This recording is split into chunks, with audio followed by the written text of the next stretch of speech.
Will Stewart from OnlineChessLessons.net, and I'm going to be playing a little Blitz here. So it looks like I'm going to go with the advanced variation of the Caro-Kann, and I'm going to try to follow a plan. Bishop e2 seems to be the most complicated way to play, more or less. So with the rapid c4, yeah, maybe he can just take it here. Well, knight takes. I like this line for white. Just seems to be a good, I don't know, a solid push in the center. So I'm considering h4 here. h4 definitely seems like an attractive option. I'd like to see what he does. Where's he going to put the bishop? And, you know, Black is getting a good square on d5, and I don't know, pressure on my center, but okay, so he's going to be committal here. You know, that's what that is. So bishop g5 kind of comes to mind. I'm thinking about playing something a little bit more aggressive. I don't really want to let him trade that many pieces now, because yeah, I just don't want to trade it all. So bishop g5, I'm trying to just, you know, if he can't play bishop g7, bishop e7 here, then I'm going to be wow. So he doesn't want to give up his dark squared bishop. That was kind of what I was hoping. And the thing is, now it's, I don't know. I mean, I feel like the bishop is very strong hitting that d8 square. Like, I wonder if I could. I just don't want to trade his knights, but they're seeming pretty strong. Maybe I should just castle.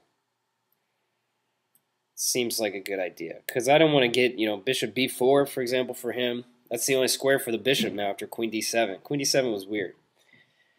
So bishop g5 worked out. Yeah, so now I'm definitely not going to, I'm not going to trade any pieces. That's not going to happen. I'm gonna definitely maneuver away. And if he ever plays f6, you know, now I can just play a3 if I want and hit his bishop.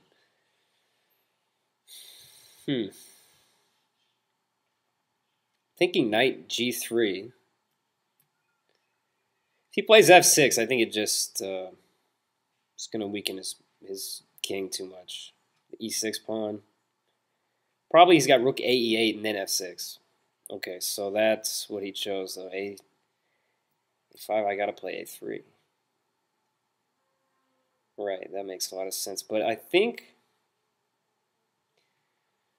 I mean, I'm just going to go ahead with rook e1 to, you know, against a future f6, the rook will be well placed on e1.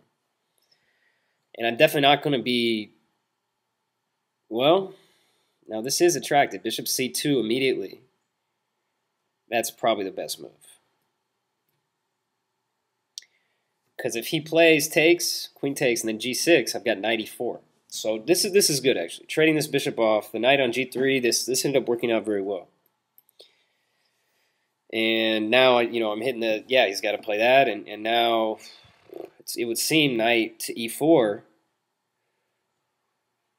What does he have after knight e4? I mean, anything with, no, he doesn't have anything.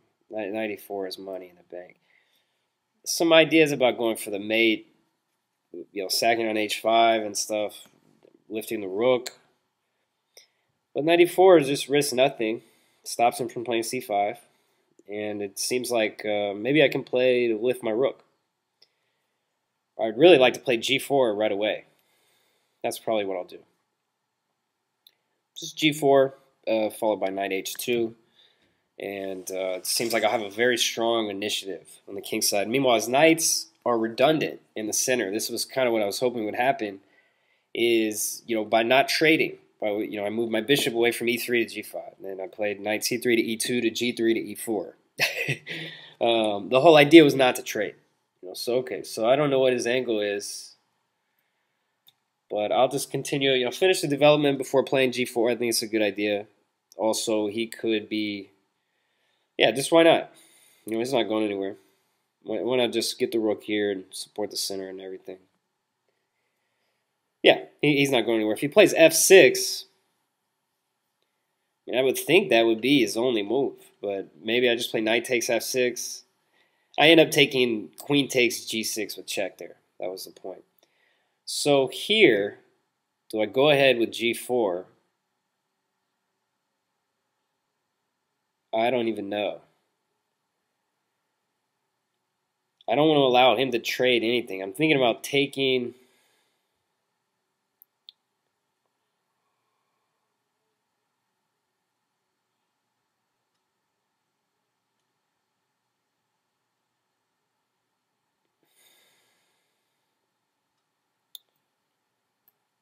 Maybe queen c1. He can play rook h8. I think the queen is well placed here. I guess he could play f6 now. No, because I'm threatening bishop h6, so no f6. Things are getting interesting. Wow, he took. Well, now I'm just going to... Maybe I could have played queen takes, but then he's got queen e7. So this is a pretty good knight. Probably rook to e4.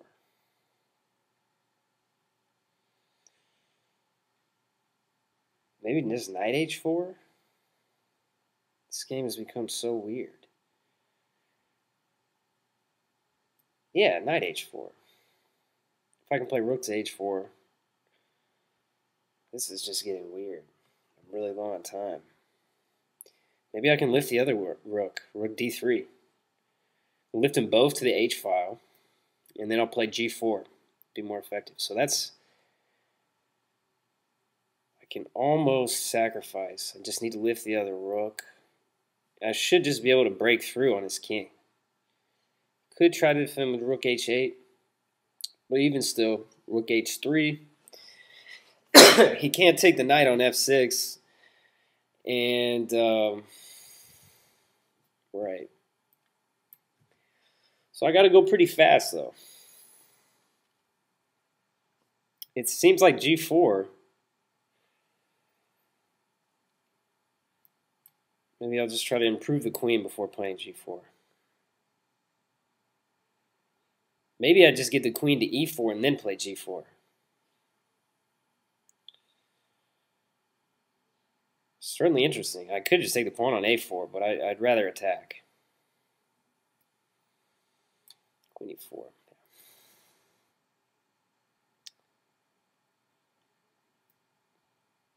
It's got to be g4.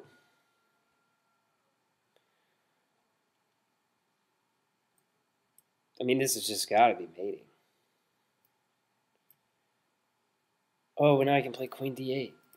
Maybe I'll win a pawn. Maybe I'm going to have to win a pawn. Maybe that's how it's going to go. But I should have a winning endgame. It's going to be a little harder than I thought. This guy's a stubborn defender.